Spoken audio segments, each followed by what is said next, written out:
Before SpongeBob, there was Tommy from the Rugrats, Nickelodeon's prized flagship Nicktoon, dug back up from the grave in recent years. There are some who don't know of a time where Nickelodeon didn't have SpongeBob, but that's because pre-SpongeBob Nickelodeon has been swept under the rug. They don't want us to remember? It's almost like they were holding a grudge against the old Nick or something. But was it done in malice? Or did Nick just forget about them and all the excitement of the Y2K cartoon war?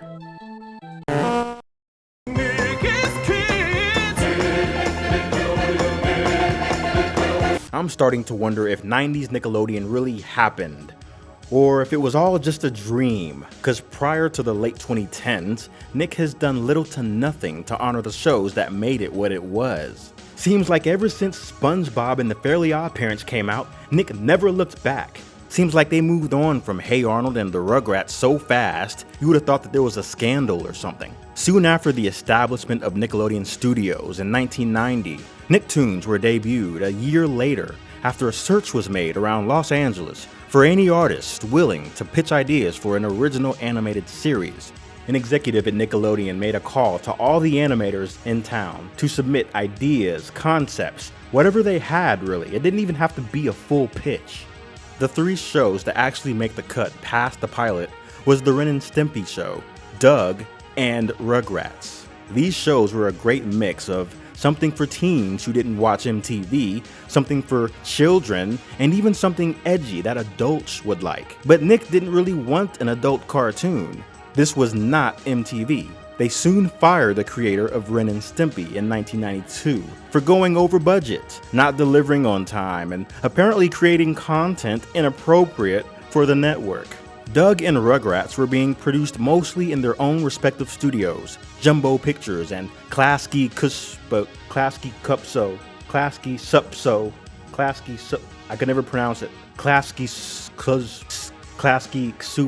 Klasky Supo is the animated studio known for not only Rugrats, but the Wild Thornberrys, Rocket Power, As Told by Ginger, and Real Monsters. Initially making only 3 seasons, Rugrats boosted in ratings and popularity with their consistent reruns that started airing in the mid-90s. Then in 1996, Klasky Supo really started to go in by continuing Rugrats for another 6 seasons. During this time putting out theatrical films that would eventually come out in those orange VHS tapes. Remember those? And multiple crossover specials with Klasky Supo's other cartoons. Rugrats is Nickelodeon's longest running 90s Nicktoon, having gone on for 13 years, putting it on the list of longest running animated series of all time, behind the Fairly OddParents and of course SpongeBob. Year after year, Rugrats would win some kind of award, mostly daytime Emmys and Kids' Choice Awards. In 2001, Rugrats got a star on the Hollywood Walk of Fame in honor of its 10th anniversary.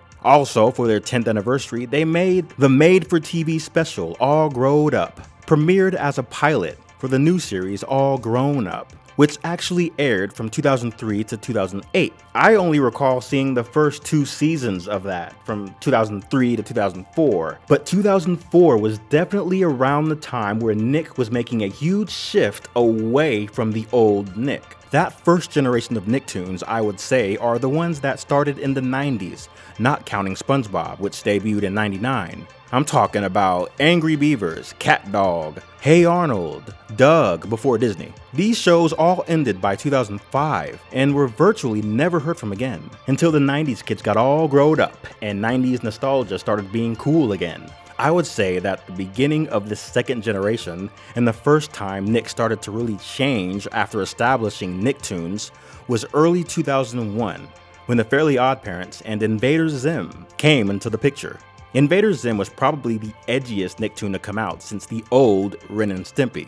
And then you had the unique, super hyped Fairly OddParents. Nickelodeon wanted to appeal to a wider range of viewers and make more cartoons. This push for new Nicktoons started in 1997 when Nickelodeon began a 5-year, $350 million investment into original animation, along with a brand new animation studio in 1998. And with this new studio, they would accept more pilots and greenlight more weird experimental ideas like Cat Dog and SpongeBob. They would even have a whole show that was basically a sample platter of cartoon pilots called Oh Yeah, Cartoons. Cartoon competition was a big factor in Nick wanting to step its Nicktoons game up.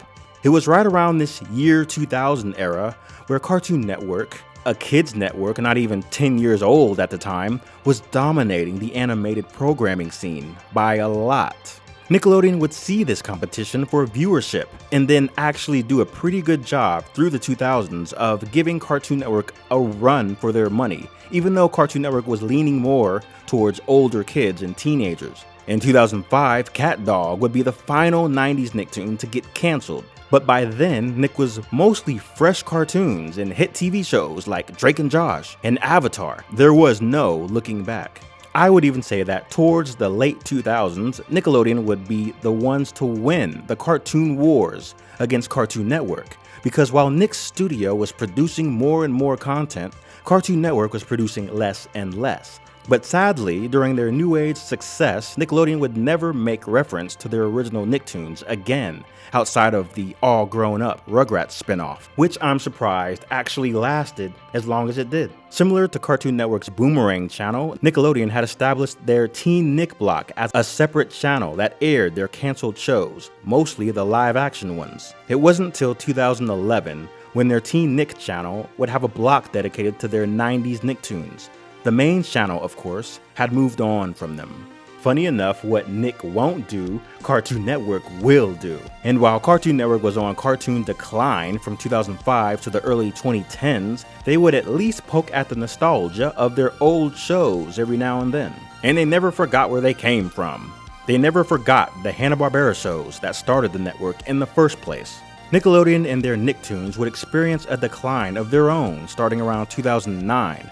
Where their new cartoons included stuff like The Penguins of Madagascar and Fanboy and Chum Chum. Streaming apps, of course, blew up in viewership over the 2010s, and more networks were deciding either to start their own streaming service or make a deal with big streamers that already existed like YouTube and Netflix. As I mentioned here a lot, there was a rise in a lack of fresh ideas during the 2010s, which led to a lot of revivals. Nick would suddenly decide to put out several movies using their old IPs. The first animated one, Hey Arnold, the Jungle Movie, would get broadcasted on Nick in 2017, while a Rocko's Modern Life special and Invader Zim movie would get released on Netflix in 2019. And it wasn't just Nickelodeon bringing old cartoons back. MTV started doing it too with Beavis and Butthead. Nick and MTV owners Viacom CBS has since made their all-in-one streaming app Paramount Plus in 2021. So they're doing it all now, streaming video on demand while broadcasting on their cable networks. But they've also started producing shows exclusively for streaming services. Nickelodeon made a deal with Netflix in 2019 to start producing animated shows and films based on their old and new IPs to be streamed exclusively by Netflix. Nick would kick this off by releasing something called Pinky Malinky, the first straight-to-Netflix Nicktoon. On their Paramount Plus front, they exclusively stream 2 SpongeBob spin-off shows, while the original show is still airing on the regular channel, by the way, and also they're streaming a Rugrats CGI reboot. The good thing about the reboots and revivals Nick has done is that they're getting the band back together. The voice actors and creators behind the original shows from 20 plus years ago have been coming back for the reboots. So I believe it's all in good taste. But still, I wonder if there wasn't a decline in new ideas during the 2010s, and if 90s nostalgia didn't become trendy, even though it was inevitable, would this Rugrats reboot even exist? Cause they were so quick to just leave Rugrats in the past and forget about it with all the rest of their 90s Nicktoons. While granting Rugrats with a sequel 20 years ago, Nick was clearly focused on pumping out new cartoons to prove that they're better at cartoons than Cartoon Network. With the push for more unique ideas and viewership in the early 2000s, the network kinda sold out and lost sight of who they were pretty quickly. This might have had something to do with their drop-off in quality after 2009. Maybe it was an animator burnout. or a good idea burnout. And I don't want to single out Nickelodeon. Good idea burnout is something that affected everyone's production studio during the 2010s. And although I'm not a big fan of Netflix, Nickelodeon partnering up with them seems like a good fit. Although doing it at the end of the 2010s wasn't the best time to do it, I'll end this off by asking, who actually won the Cartoon Network war? Nickelodeon or the actual Cartoon Network? Because while they both ended up losing it at different times, I like Cartoon Network's library a lot more. But in the 2000s, Nickelodeon put up a good fight. RIP to the 90s Nicktoon casualties, in which Rugrats are the only true survivors. Like and subscribe for more random nostalgia and interesting coincidences surrounding said nostalgia. And I'll see ya.